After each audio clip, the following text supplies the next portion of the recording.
Okay, let's go ahead and get started. So, good morning, everyone. Last time, just to briefly review, we were introduced to the transport layer. So, as you recall, hopefully, in the first few weeks of class, we talked about the application layer. And now we've moved down the stack to talk about the transport layer.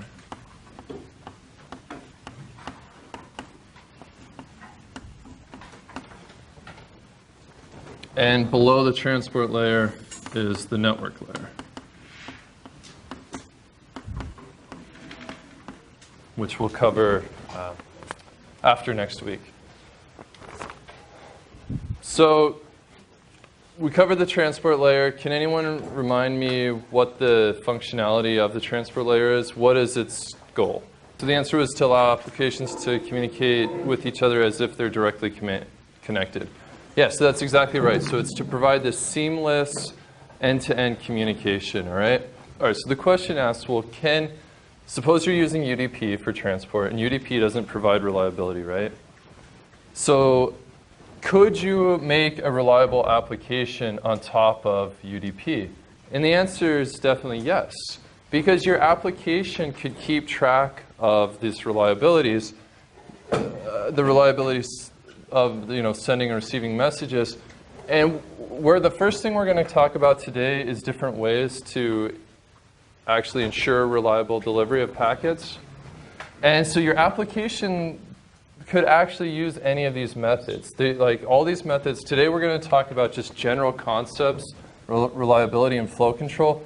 And these concepts could be implemented at any layer in the stack, okay? So below this, we have more layers, the link layer and the physical layer.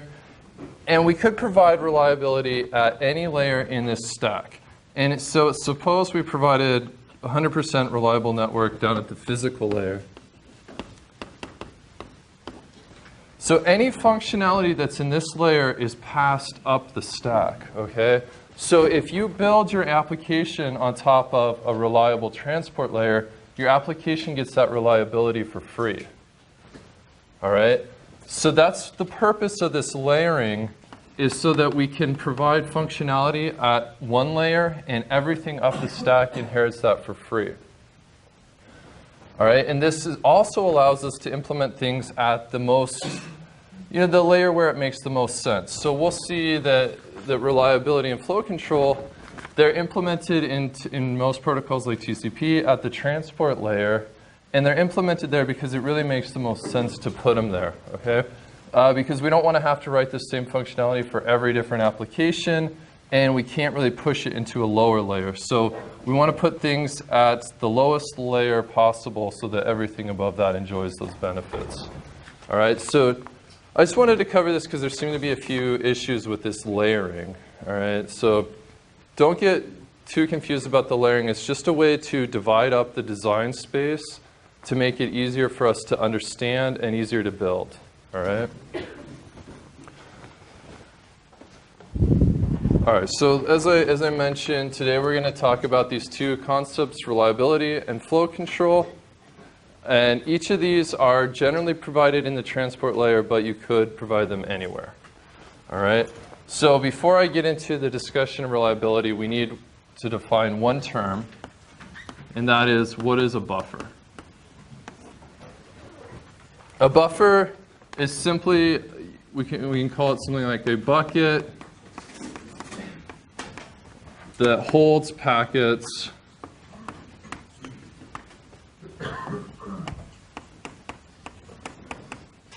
until a system is ready for them.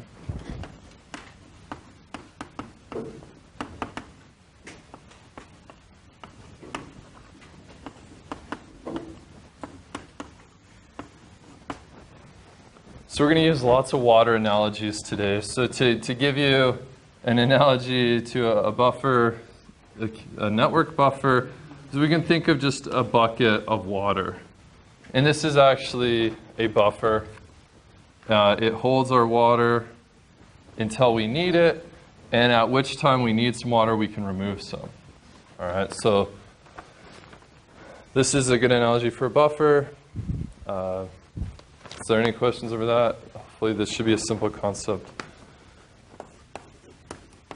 Okay, let's move on to reliability then. So what do I mean by reliability? Does anyone have a guess at the definition? Okay, so place trust in the system. Let's say that we're just confident that any message we send will be delivered. All right?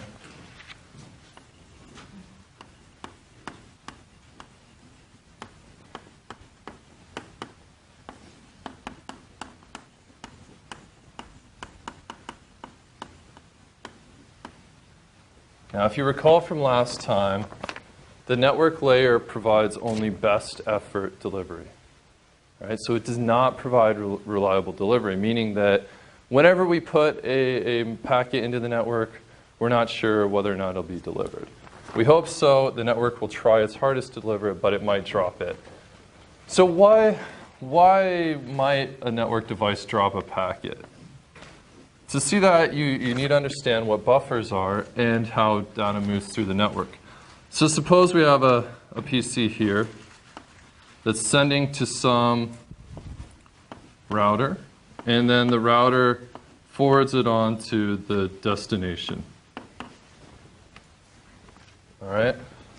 Well, the way that the packets can be dropped in here, the way we can have unreliable transfer, is that this picture actually simplifies it a little too much. We need to add the buffer into this picture. So this router has a buffer here. The incoming packets are buffered here. So I'm going to draw them like this. So each little slice is a packet. And these packets are buffered until the router is ready to write them to this outgoing port here. All right? Until it has enough bandwidth to place this packet over here, then it's buffered in this queue. All right? Now, so the way that errors occur in the network is that this buffer fills up. And then another packet comes down. Draw it like this. So another packet comes down. It tries to place in this buffer, but the buffer's full. So it's just dropped, okay? If the buffer's full, then this router just throws that packet away, all right? It totally ignores it. So meaning that there was unreliable transfer, right? This message did not go through the network. All right, so this is the cause of unreliable communication in the network. And the reason this buffer could get full is that we actually have multiple ports coming into this router. So we may have multiple machines here. And they're all sending traffic that is also going out this link. So this is a scarce resource. Here, this link is a scarce resource. And so the buffers of incoming packets can get full, and then packets are dropped. All right, so now that we understand what a buffer is, what we actually want to be doing here to ensure reliability, let's talk about some ways to actually ensure reliable delivery. So does anyone have any ideas? What's one way we could guarantee that our messages get there? One way is we send multiple copies. Okay, so you ask for an acknowledgement. Make the buffers very large.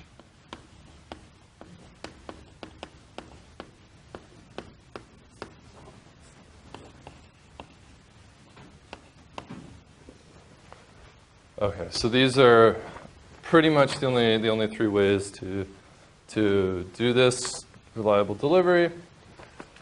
And so let's analyze each of these real quick. So if we send multiple copies, are we guaranteed that the message is going to get through? No, we're not guaranteed, right? But we can send as many copies as we want to push the probability of success to, towards 1, right? So we have here that the probability of a successful communication is equal to We have 1 minus the error rate in the channel divided by the number of copies sent.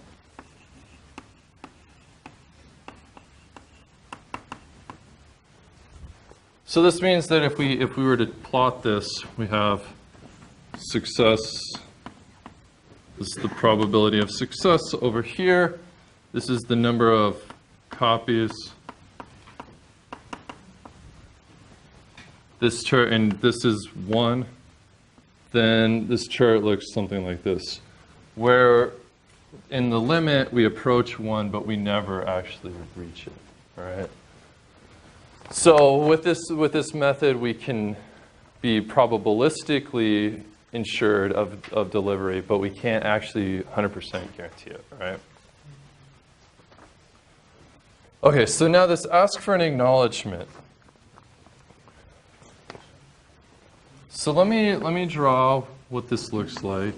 And these are the type of pictures that networking people use. And on the left here, this line indicates the data that's sent or received from the source. And this line represents the destination. And then as we move down this diagram, this is going to be time. So the question is, what exactly are we calculating here? This is the probability that your packet, if you sent this many copies, let's just say this is 10, for instance. If you send 10 copies, this is the probability that one of them will make it through. It's the error rate raised to the exponent of the number of copies, right? Sorry about that. Okay. So correction there. By the way, you don't necessarily have to know exactly what this probability is. Just have a good intuitive understanding of it. All right, in this class, we're not, this is an introductory class. You guys are non-majors. We don't really care if you understand all the math and everything behind networks. We want you to have, understand the concepts. All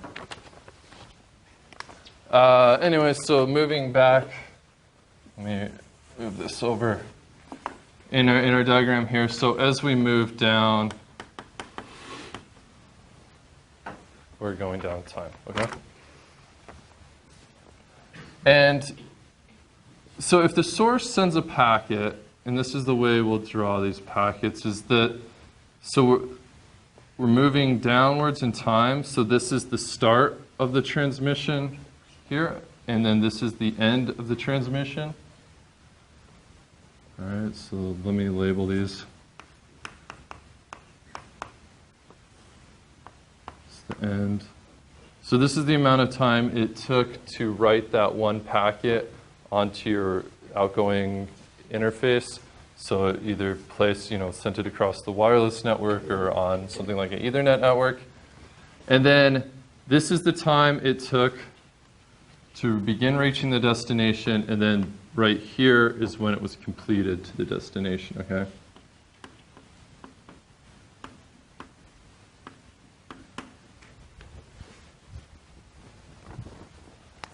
So what happens now is we send a packet. And the destination acknowledges that packet. This is the ACK. All right. So now we've implemented this. We're asking for an acknowledgement. So whenever the source sends a packet, the destination sends an ACK. And then the source knows that its packet was delivered in time. So what happens now if, for some reason, during communication, this ACK is lost here? So ACK is dropped.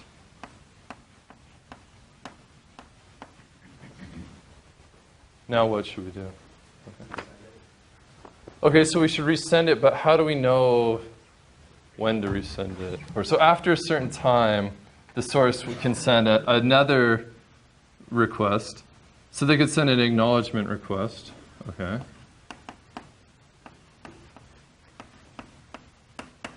But the hard part about if we just sent an acknowledgement request, we're not sure whether our packet was dropped or the acknowledgement was dropped, right? So instead of sending just an acknowledgement request, let's actually just send the packet again. This time, let's suppose that the acknowledgement makes it through. Okay? So this idea of waiting for a certain amount of time to retry, this is called a timeout.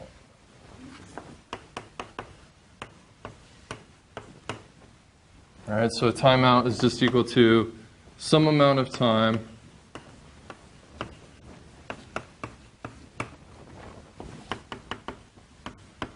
which after this amount of time, we assume that the packet had not successfully made it to the other host. We assume packet was dropped.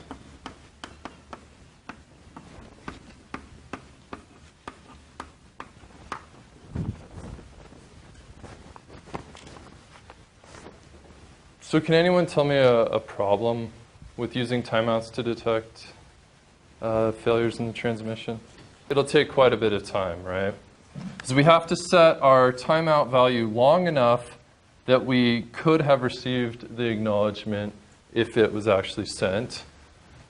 So we have to sort of be able to gauge this to make it long enough, but not too long. So it's kind of a tricky trade-off. So yeah, the question is how do you set this timeout? Because you have to make at least one successful communication to get what's called the round trip time. So this is another definition we need.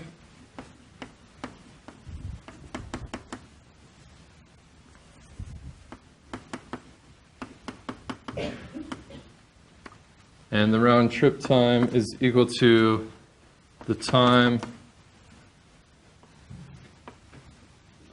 for a packet to be sent it's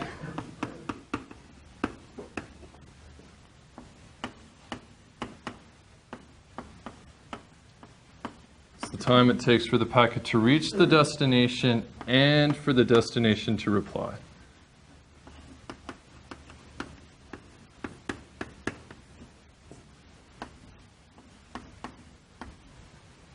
So I will abbreviate acknowledgements with ACK. Okay, this is very common in the networking world. As you can tell from the earlier classes, we really like acronyms and shortening things. So the hence use of ACK. So the question is, isn't the round trip even variable itself? And the answer is yes, it is. We'll talk more about that later on. For now, you can just assume it's relatively the same. All right, so this amount of time, let me do this in a different color. So this time to send this packet down to here when we receive the acknowledgement, this is the round trip time, which we'll abbreviate RTT. So this is the RTT between this source and this destination. All right, so now going back to our timeout values, we need the timeout to be at least the round trip time, right? Has to be greater than or equal to the round trip time. Otherwise, we'll just assume that every single packet was dropped and we'll never actually send anything. All right, so now there's been a lot of work going into, well, you can dynamically set these timeouts. So one thing is you initiate communication with a destination, you measure the round trip times, and then you can dynamically adjust your timeouts. We won't go into any of that detail. I mean, there's a lot of work in just that area, all right?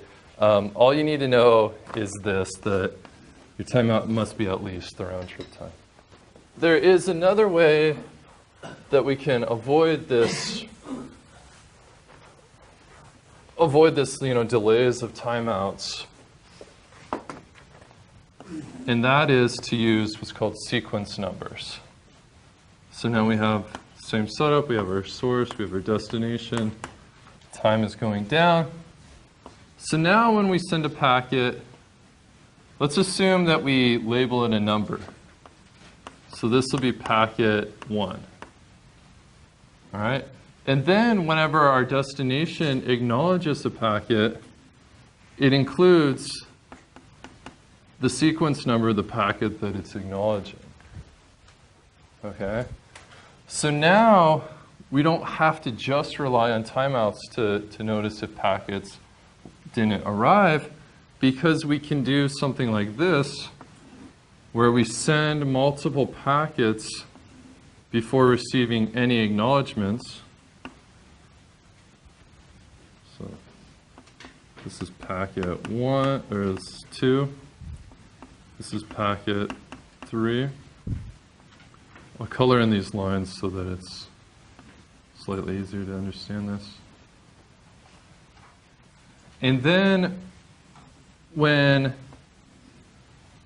the destination acknowledges, it does what's called a cumulative acknowledgement.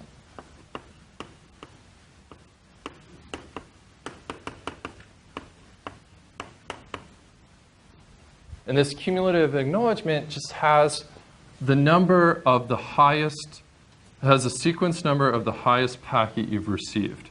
So here we ACK packet 2. Let me use a different color for this.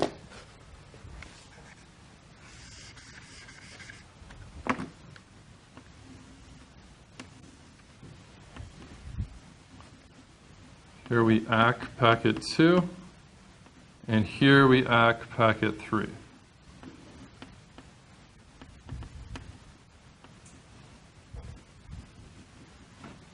So that way, if we suppose we keep sending some more packets, and actually let's suppose that this one doesn't make it. So now we send packet 4, and this is packet 5. So when the destination here acknowledges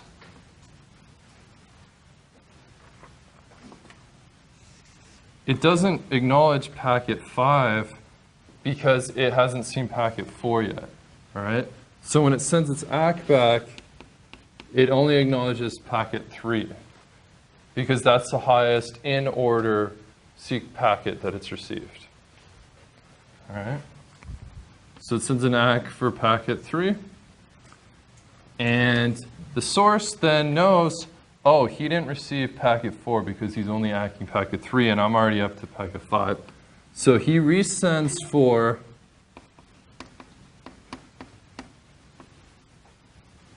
that, and also he doesn't know that packet 5 actually made it through, so he has to, again, resend packet 5.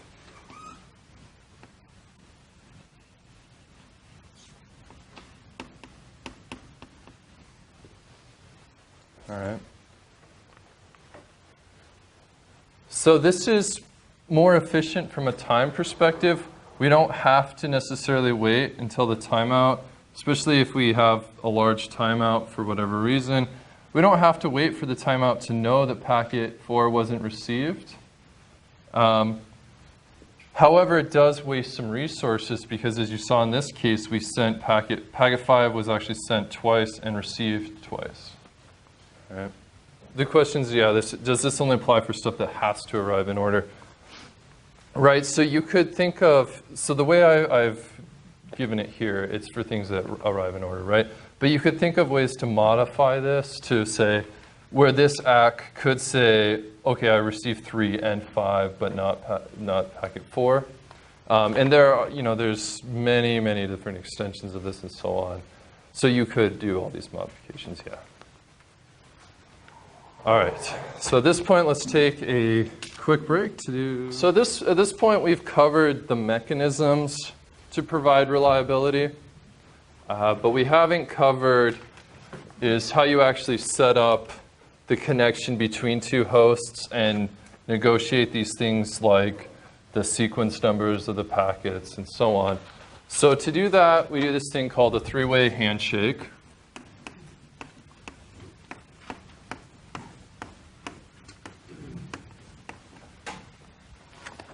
And a three-way handshake is, let me just draw it graphically.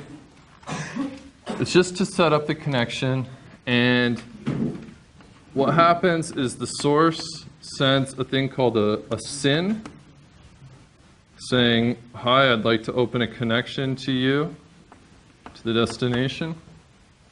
Then the destination sends an acknowledgement of this SYN, so it sends a SYN ACK.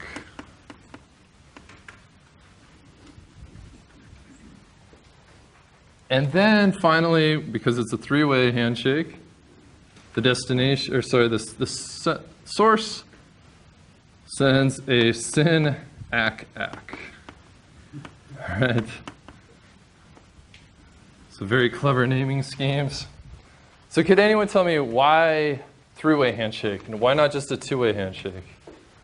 To verify that you can communicate in both directions. Because if we don't have this, so suppose we only had a two-way handshake. And so we send our SYN, and then the SYN ACK is lost. All right? Here, the source isn't really sure why this was lost. It probably thinks that its connection didn't reach it. Maybe it thinks, oh, this destination is too busy right now, so I can't do it. So it keeps sending SYNs and has no idea why it's not receiving the SYN ACK. All right? And then if we only have a two-way handshake, the destination has no idea whether or not its SYN ACK was received by the sender. And so it doesn't know whether to hold this connection open or what to do with it.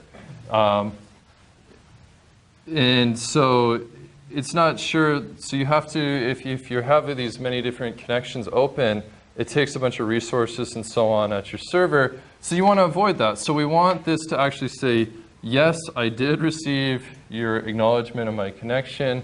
Let's go ahead and finish off the connection. Okay?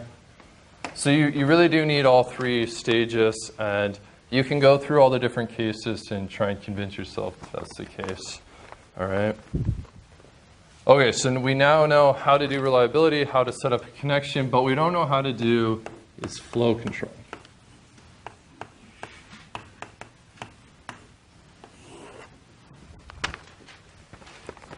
So the definition of flow control is that it's techniques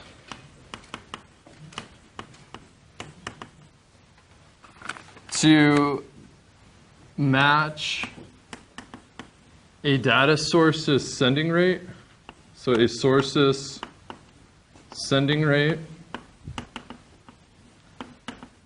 And we want to be able to match a source's sending rate to the destination's receiving rate. Okay, so I'll set the sending rate to the service rate of the destination and any network devices between the source and the destination.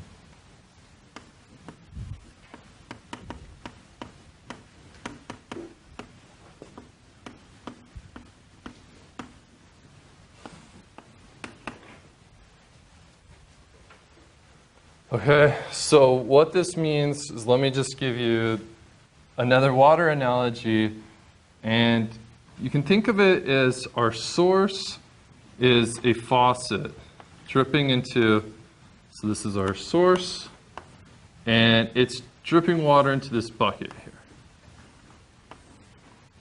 And this bucket has a drain on the bottom that drains away some of the water.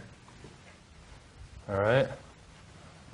So what flow control does is it matches the rate at which we're putting water into this bucket to the rate that the destination can drain the bucket. All right, so the goal here is we never want to overflow the bucket, and we also don't want the bucket to run out because we always want some water to be running through there. Now the question is, well, what happens when you have multiple sources? So we have another faucet here, and it's pouring in, and these two don't communicate with each other, right? This is the way it is on the internet. So we will look at this case, and when we have multiple sources, that's called congestion control, and we'll look at that next week.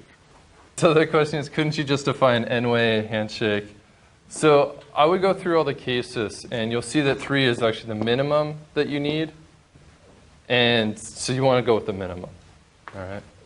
But if you walk through all the different failure scenarios, you'll see that you need 3. Okay.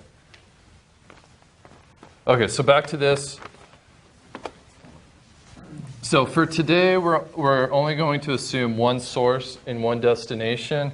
And then next week, we'll talk about when we have multiple sources, because we want to start with something simple. Well, it's even not that simple with one source, but we want to start with something, that's relatively easy to analyze, and then we'll move on and add more and more complexity. All right. So when we're when we're sort of thinking about, well, how are we going to regulate this flow from the source and between the destination, we can try and optimize a few different objectives. That is, we want our flow control protocol to have these features. And one thing we'd like it to be is simple. All right. Then another thing we want is efficiency. And by efficiency, I mean minimal overheads.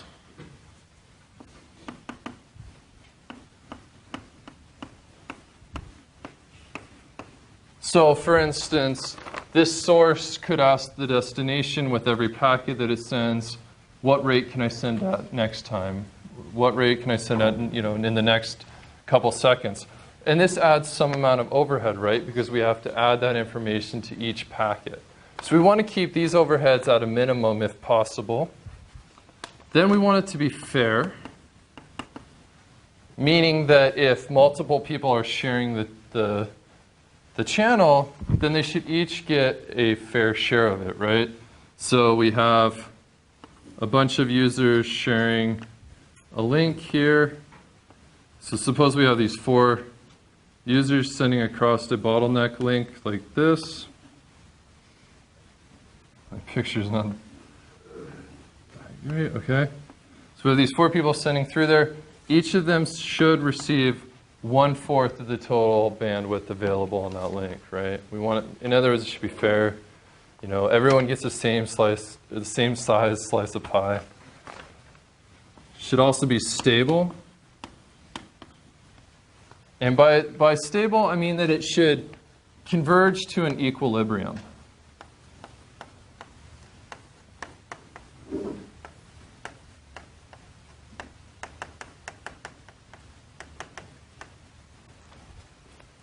So this equilibrium state just means that we don't want this source to have to constantly adjust its sending and receiving rate, right? It should be able to find a good rate and just send at that rate.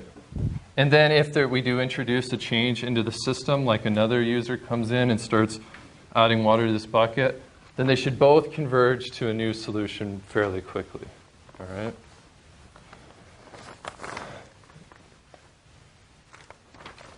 So when we're designing these protocols, these are sort of the things you want to keep in mind.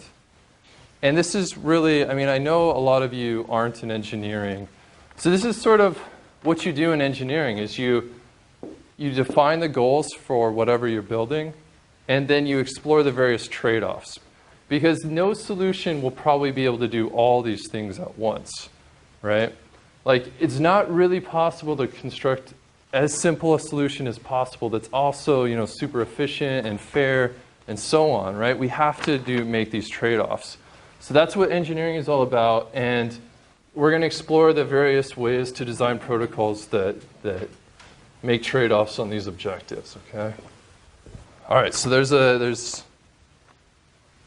bunch of different ways to classify these techniques, And so the first classification of flow control techniques is called open loop flow control. Now, what we mean by this open loop is that there's no feedback between the sender and receiver. So they don't communicate at all about in order to do flow control. Now, the only way you can do this is with what's called admission control.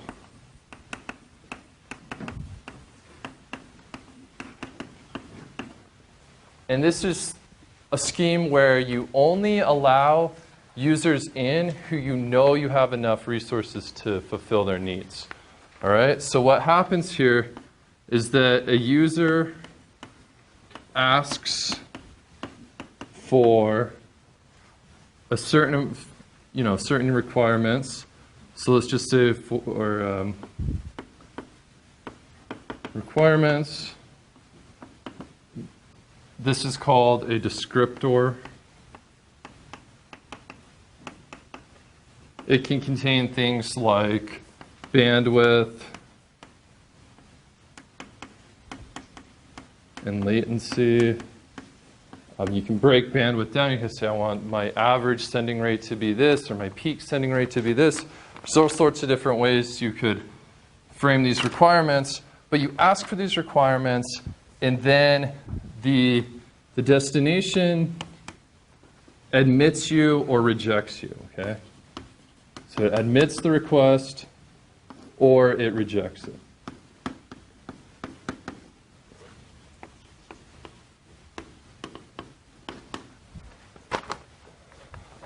All right, so now because there's no communication, there's no feedback between the sender and the destination, once a sender is admitted, it's going to send at the rate you agreed on in your descriptor.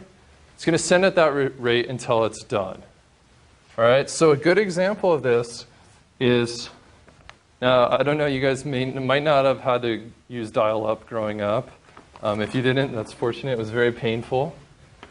However, if you did, this is what it does in practice, is that your telephone company, or I guess your ISP, has a thing called a T1. And into that T1, they have a switch. And this switch has 24 incoming phone jacks. All right? Each of these services a single customer. And so when you dial up, your PC over here, you have a modem attached to it. Since my PC looks exactly like the modem, I'll label the modem. All right, so your modem dials up, asks your ISP, do you have a free slot for me? And then your ISP, if it has a free slot, say yes, you can have this channel right here. And then you're plugged into this switch here they typically have 24 ports. And then you are guaranteed 1 out of 24th of the T1's bandwidth.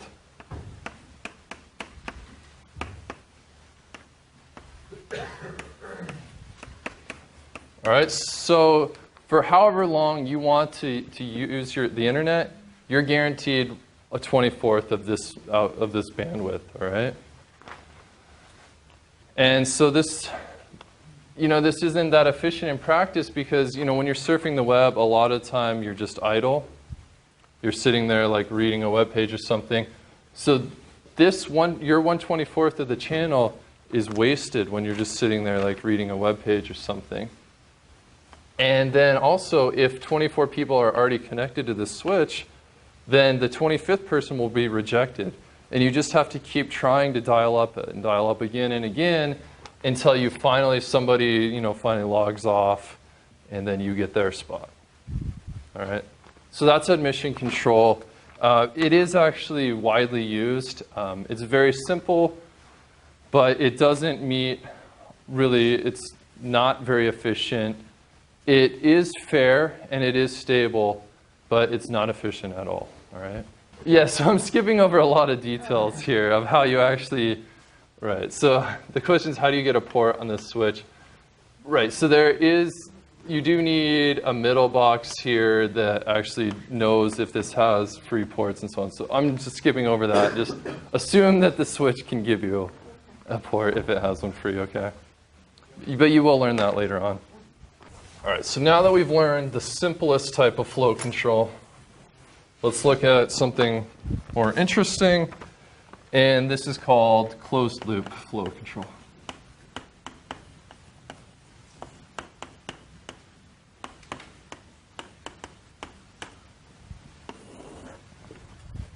Now here we actually do have communication between the sender and the receiver.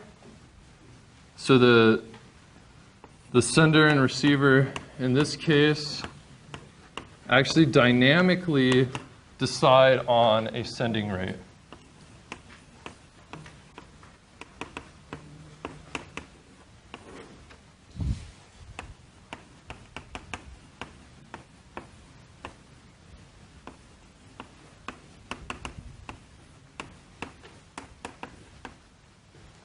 All right, so in open loop flow control, the sending rate has to be negotiated ahead of time. All right, you contact each other. You say, "I'm going to send you this much data at this rate," and then you are statically those resources are reserved for you, and they're statically allocated to you. But here we do this flow control dynamically. And it's done dynamically because the devices do not actually have enough bandwidth or enough resources to support transmission of everyone at their full rate, okay? So the devices do not reserve enough bandwidth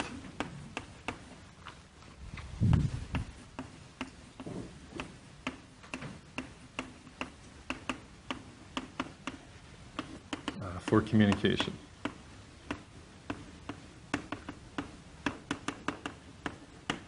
Okay, and this phenomenon where the devices do not reserve enough bandwidth, this is called statistical multiplexing.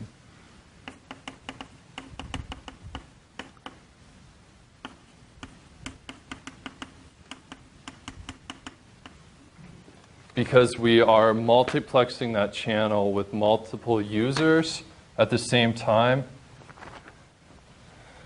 All right. Now within closed loop flow control, there's a few different ways we can actually go about achieving the flow control.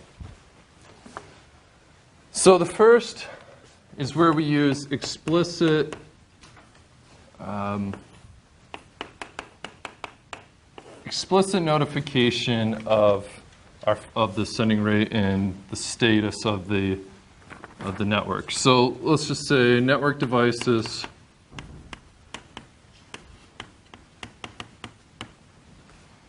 use explicit control messages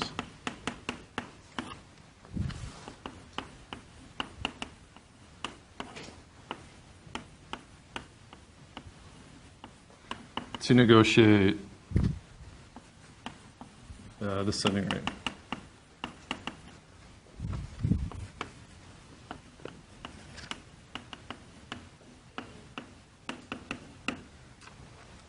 Now, what I mean here by these explicit control messages is that these are actually put into the headers of the packets, all right?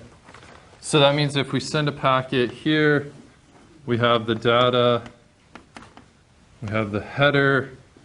In the header, there's some field that says, for instance, is there congestion in the network?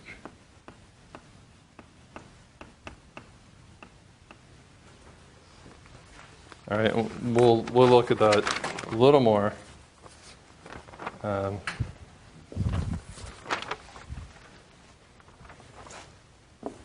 me give you a couple examples of protocols that are explicit feedback protocols. So the first one's called stop and wait. And this is one of the simplest flow control protocols because all you do is you send a packet, you stop, you wait until you receive an acknowledgement, and then you send another one. Okay? So it looks like this, where we have the source, the destination. Then the source sends one packet. Now he doesn't do anything until he receives an acknowledgement. All right? Once he receives the acknowledgement, he can send his next packet.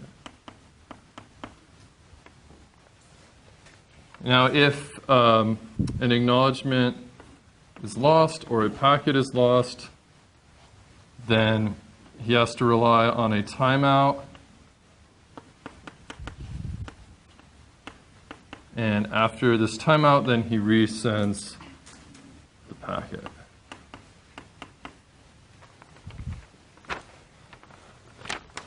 All right, so you can see that this isn't that efficient, right? Because I have to wait until I get this acknowledgement before I can send the next packet. And so I'm never going to be able to make full use of my bandwidth between the sender and the destination, right? Now let's generalize this a little bit. So the stop and wait, this is sort of one of the earliest methods of flow control because it's really simple, but we can generalize it pretty easily to a static window.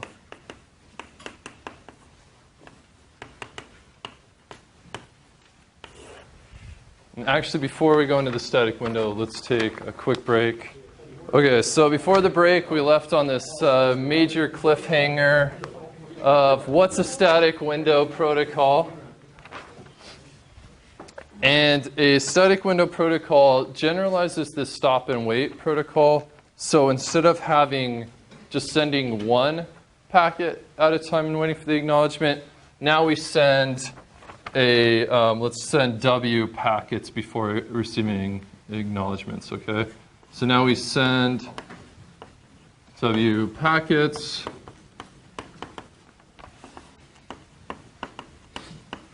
before waiting. Now this W here, this is what's called a window. So we'll call it the transmission window. The transmission window is equal to the number of packets, number of unacked packets you can have.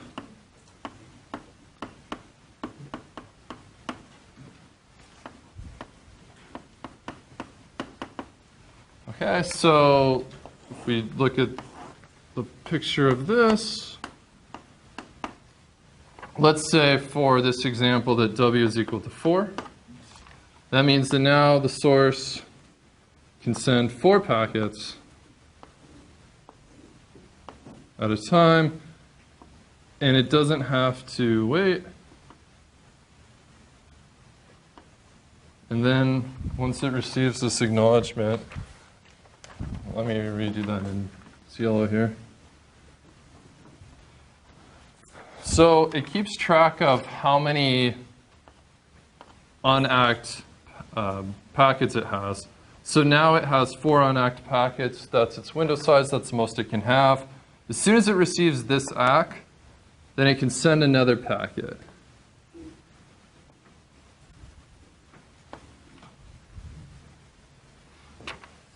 Okay, because it can always have 4 unacked packets out at once. And so now if this ACK is really delayed, it takes a long time to get here, then it cannot send another packet until it receives that second ACK, okay? Okay, so the question is, doesn't the static window just sort of degrade to the stop and wait if your buffers are full, like if you're dropping packets and stuff? No, because here we don't dynamically adjust this window size. We keep this window size static, right? So this means that we have to sort of have a little bit of information about our network in order to set this window size. Because if we know that our round trip times are long, that it's going to take a really long time to get to the destination back, but we know that there's not much error happening, not many packets will be dropped, then we can set our window really large because we know that not that many packets are going to get dropped and it's going to take a really long time to receive an ACK. So we should send a bunch of packets and not have to wait too long for the acknowledgements, okay? So this is why this isn't a good protocol, is because setting this static window size is really tough. It's a type of stop and wait protocol, yeah. It's just generalizing it. Here, this original stop and wait, W is just equal to 1. Right, so we're going to look at extending this. For right now, this doesn't use cumulative acknowledgements, but we will extend it to use cumulative acknowledgements next, okay? Yeah, so open loop, the sender and the receiver do not have any feedback between each other about their rate, okay?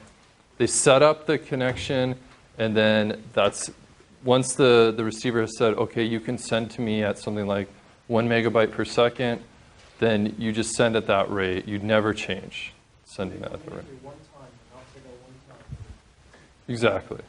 Whereas in these closed loop flow controls protocols, there's communication about what the sending rate should be. All right, now here we're not dynamically adjusting how many, like our window size, but the sending rate is dynamic because, so in this case, this this acknowledgement took a really long time to receive there.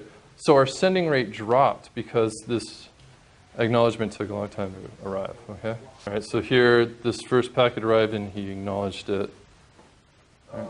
Second packet arrived, he acknowledged it. Third, acknowledges. Fourth, and so on, okay? So it's the point is to, okay, so we can do error control with this. Now we can ensure reliability, right? And we do flow control because, so let me just draw an example of how this does flow control. All right, so we're sending some packets here, right? And these are acknowledged. So let's assume everything goes smoothly. That round, now we send here, and we're sending a little too aggressively, so this packet's lost, right? So it doesn't get acknowledged until the timeout happens.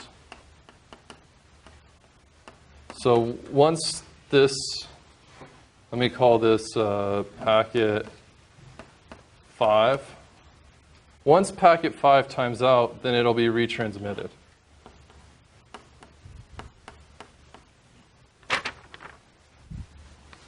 All right, so because this was lost, then we had no communication on the channel until the timeout occurred, right? So that meant that we were sending really fast. We got the ACKs pretty quick, so we tried to send really fast again. Then our packets were dropped, so we backed off our sending rate. We waited a little bit, and then we tried again, all right? So these timeouts introduce these waiting periods, which slows your overall transmission rate. You could imagine a scenario where this packet actually receives, it sends the acknowledgement, but it takes a really long time for some reason. And the acknowledgement actually gets there, but in the meantime, we've timed out and sent the packet again. It was like, well, when did it just resent? It got this acknowledgement for packet 6. So when did just, or sorry, for a different packet. So when did just send it immediately? And the answer is there's different ways you can do it. You can rely on the timeout, or you can rely on these receiving acknowledgements for, future packets or packets that you haven't already received an ACK for. Okay. So we're going to look at all these different ways in much more detail next time. Today, I just kind of want to give you guys a high-level overview of the different ways you can do flow control, and then. So TCP does a lot of these different variants, and there's all sorts of different variants on TCP. So we'll look at all the different ways to do this stuff next time, okay? Let's look at one other way to explicitly do flow control. And this is where we have explicit congestion notification, all right? Now, what explicit congestion notification means is that there's a bit inside of each header, each packet header,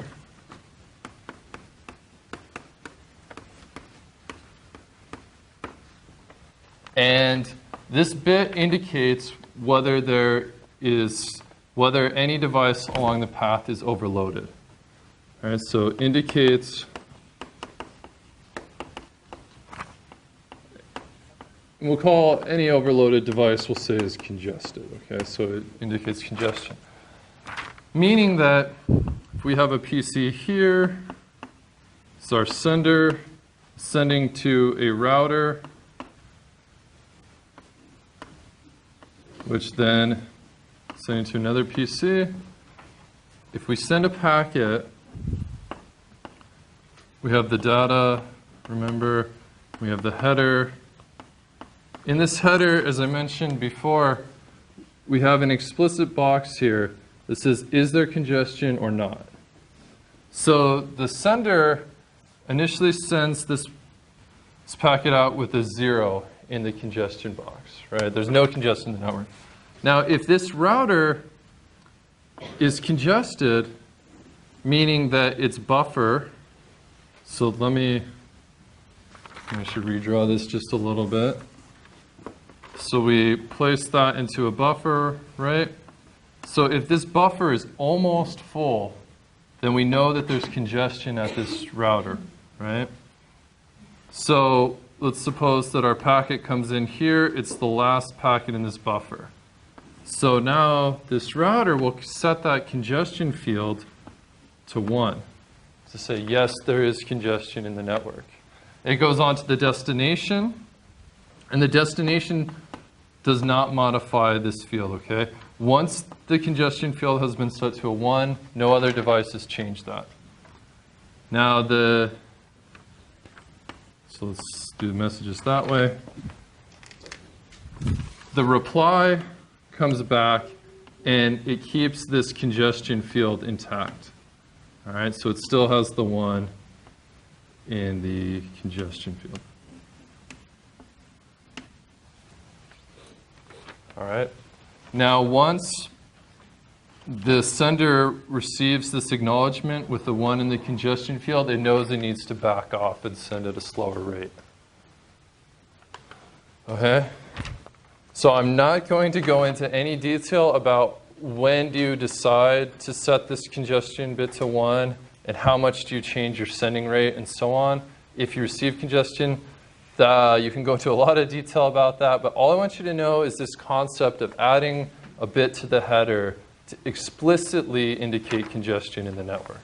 Okay, so yeah, the questions in the homework, you could check for congestion, and there was, this field didn't have just 0, 1, it was 0, 1, or 2, right? So you could imagine that, this is just one bit of knowledge, but you can make that more, right? You could have, I don't know, up to 1 million or whatever level you want to indicate, like, there's really a lot of congestion here, or there's just a little bit. And then it tells the sender how much to back off. So the question is, what happens so this gets dropped, or the acknowledgement, or here gets dropped? Yeah, and that's a difficult problem. You have to use things like, you sort of need some implicit assumptions, like, a timeout means that a packet was dropped.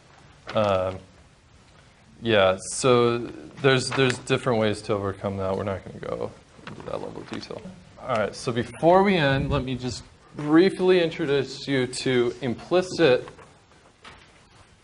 congestion notification. So this is implicit flow control.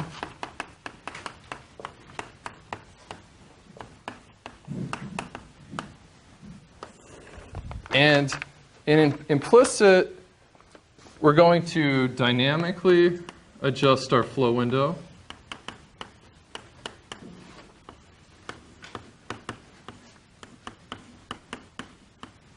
All right, so our transmission window.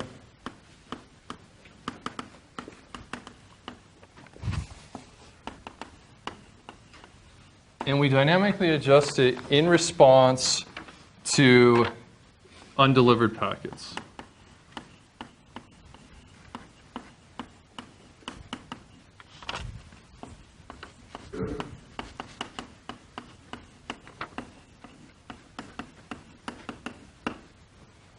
Okay, now how do you notice that a packet wasn't delivered? we'll do the same tricks. We use these timeouts. We'll use the sequence numbers and so on. For now, I'm just going to assume that you can notice when a packet isn't delivered, all right? And then next time we'll go into how to actually, what that actually means and more what to do about it. Okay, so TCP has a dynamic window, right? So that means that now this W is no longer fixed, and we adjust it on the fly. So at the beginning, we started out at 1,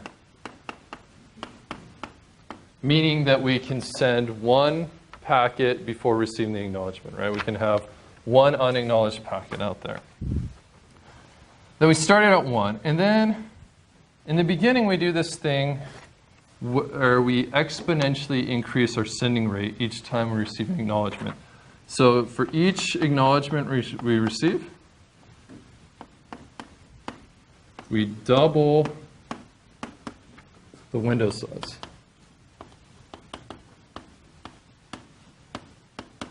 And we double it until we reach some threshold.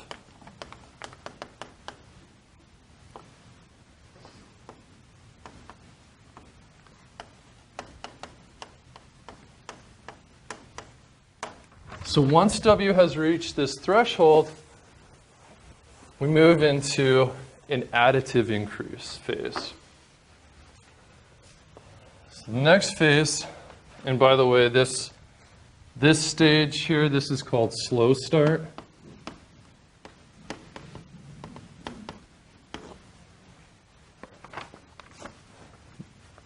So once we reach that threshold, now we increase the window at time t is equal to the window at t minus 1 plus 1 divided by the window at t minus 1. All right, so this is each time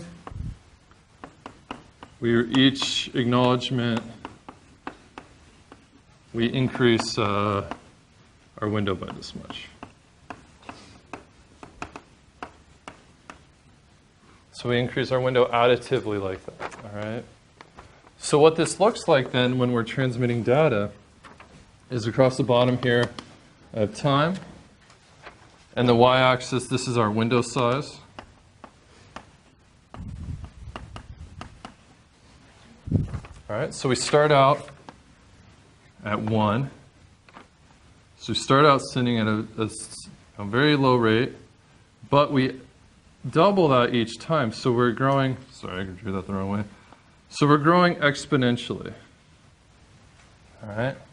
And then we reach some threshold, and we change into this additive increase phase, where we increase like this. And now we need to decide, suppose that here we have a packet loss. Now we need to decide what to do once we have a packet loss. All right, and we'll go over that next time.